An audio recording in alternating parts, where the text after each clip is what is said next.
I'm also 50 years old, and in this lesson of definite integration, where we'll take a look at our Green's theorem, let's take a look at the example we have over here. We're supposed to evaluate this integration. Well, if you know what this integration is, it will be a line and closed integration. And the boundary is C, where you have inside you have y cubed dx minus x cubed dy.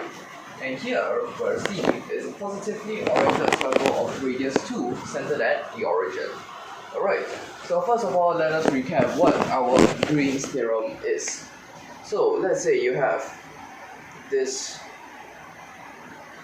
closed line integration at C, and you have your function as p dx, and you have to add q dy.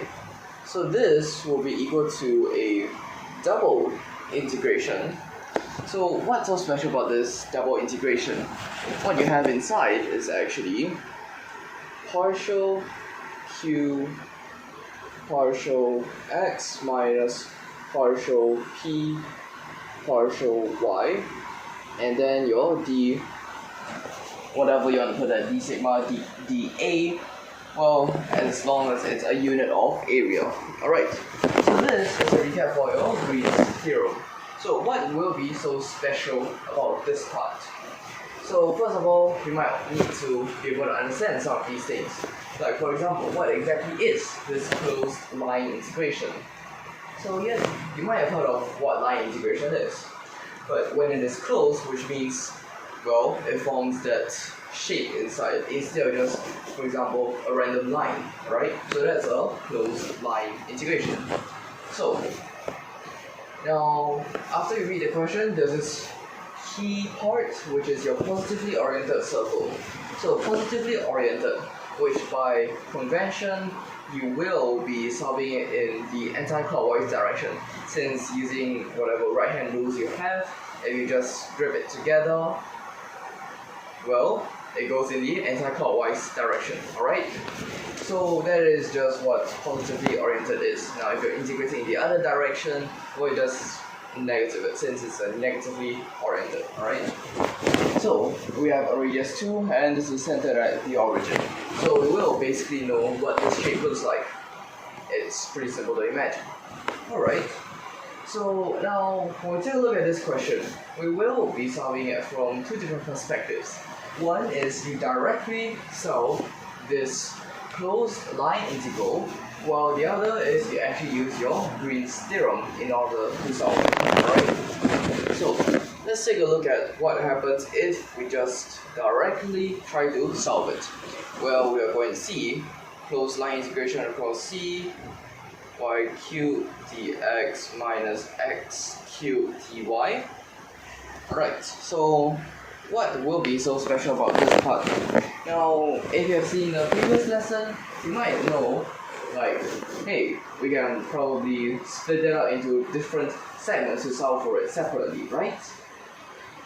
Well, in this case, not really, since if you realize what kind of a shape we're using, it's a circle, which is basically just one entire thing. But in this case, since it is a circle, the better method, if you know it, will basically be using your polar coordinates. So, using your polar coordinates, you have to be able to recall what is x, what is y. So, a quick recap if you forgot what they are. X is r cosine theta, and y is r sine theta. Alright, so now that we know it's that, let's kind of just put it inside. So we have this, and y cubed becomes r cubed sine cubed theta, and then dx is r cosine theta, and then x cubed r cubed cosine cubed theta, and then d r sine theta. Alright, so this is what we are seeing over here. So for this part, how I'm going to continue on. Now you realize, since it is in fact a circle, when you try to integrate along that circle, you'll realize the r will always be a 2, right? So since r is always a 2, you can just bring all the r's outside. So let's take a look at what happens.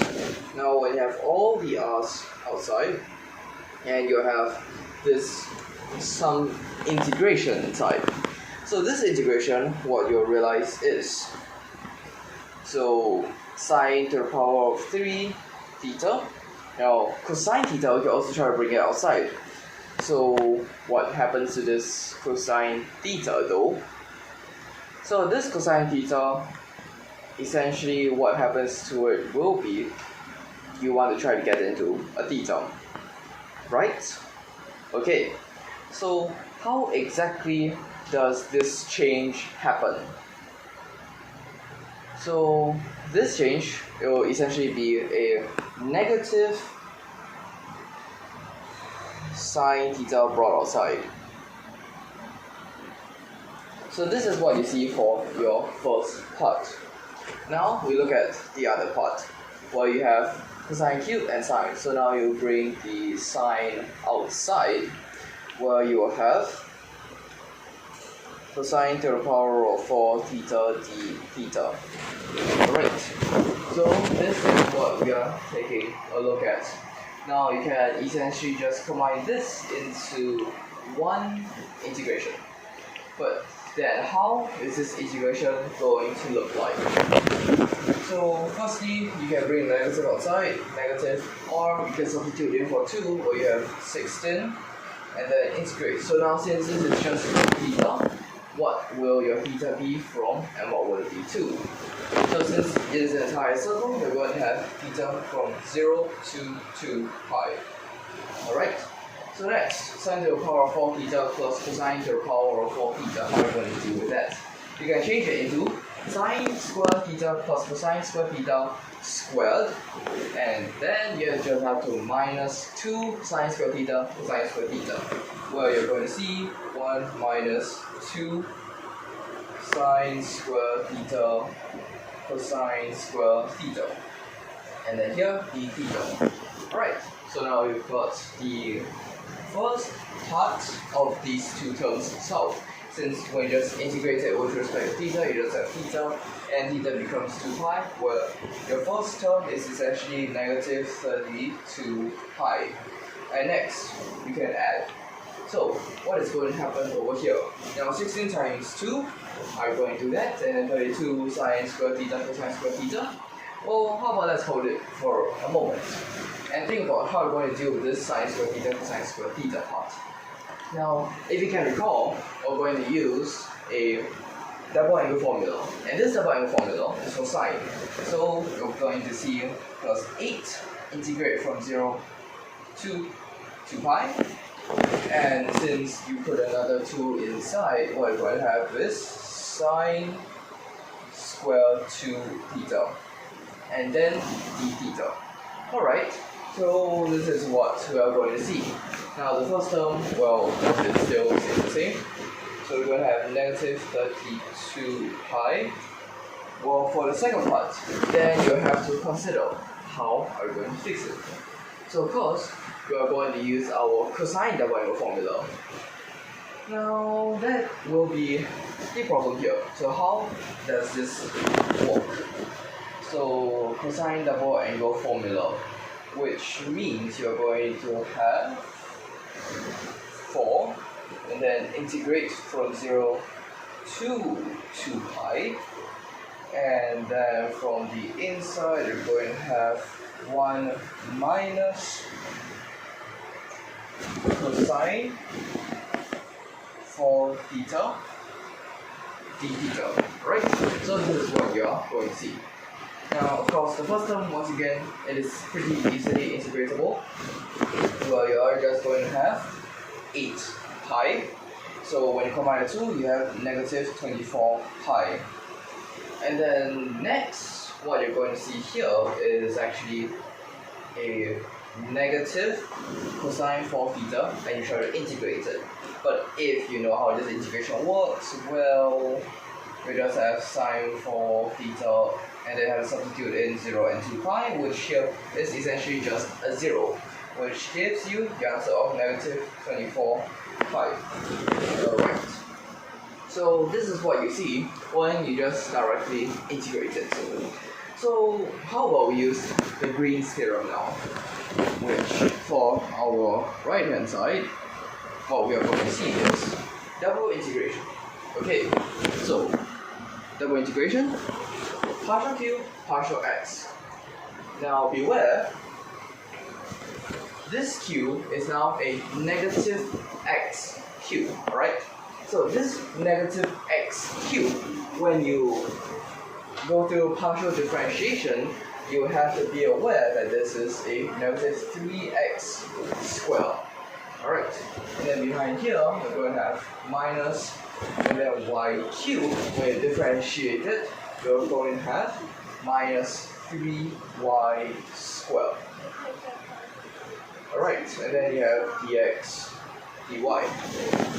Alright, and then what you're going to see here will be, so from this part onwards, you can just, alright, so here it is around the domain of this circle, alright, so next you'll need to change it into your polar coordinates. So changing into polar coordinates, what you're going to see is, so firstly, there will be a negative 3, and then when you change it into your polar coordinates, you're going to have r squared from your x squared plus y squared, and then another r from your dx dy. So you're going to have r cubed dr d theta. Now your r, where is it from? Your r is from 0 to 2. Your theta, where is it from? Where is it to? Theta is from 0 to 2 pi. Alright, so this is what we see over here. Okay, so from this part, what we have is, you just immediately have to split it into iterated integration. Okay, so for this iterated integration, what you will see is negative 3 integrate from 0 to 2 pi d theta. And then you have to integrate from 0 to 2 r cubed dr. Right, next. What you're going to see here is just basically directly integrating it, where you have negative 3, 2 pi, and then you have 1 over 4, and then r cubed, so r to the power of 4. Well, r to the power of 4, you substitute in 0 and 2. So 2, you substitute that in, and 2 to the power of 4, which then divided by 4, so 6, then just 4 multiplied by 6, that would be a negative 24 pi, since the other part is just a 0. And here we get the same answer of negative 24 pi. Okay, so for this part, which means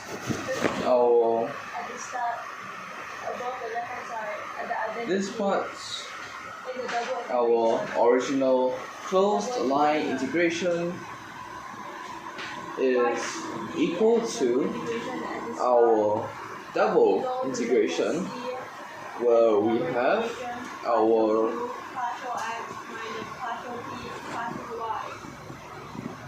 negative 3x squared minus 3y squared dx dy, and this is equal to negative 24 pi.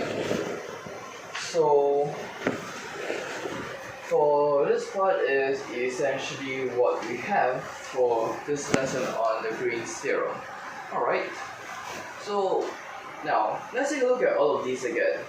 Can you realize something that might not follow conventions or have a little error within them? So of course, let's take a look at our original starting part.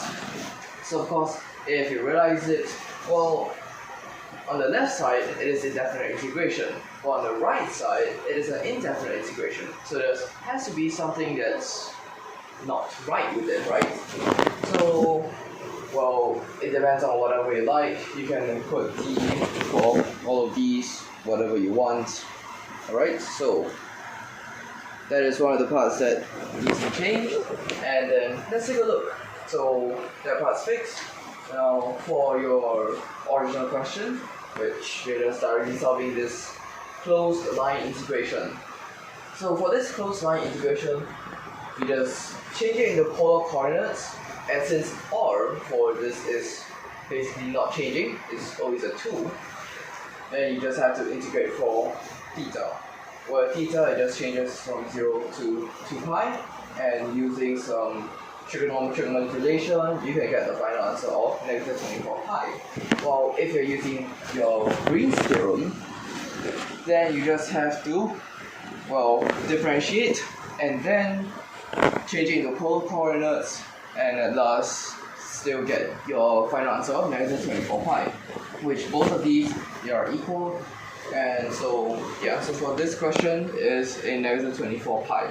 Alright, so I hope for this lesson you're clear of this so far. Alright, I'll end this lesson here, and thank you for your watching.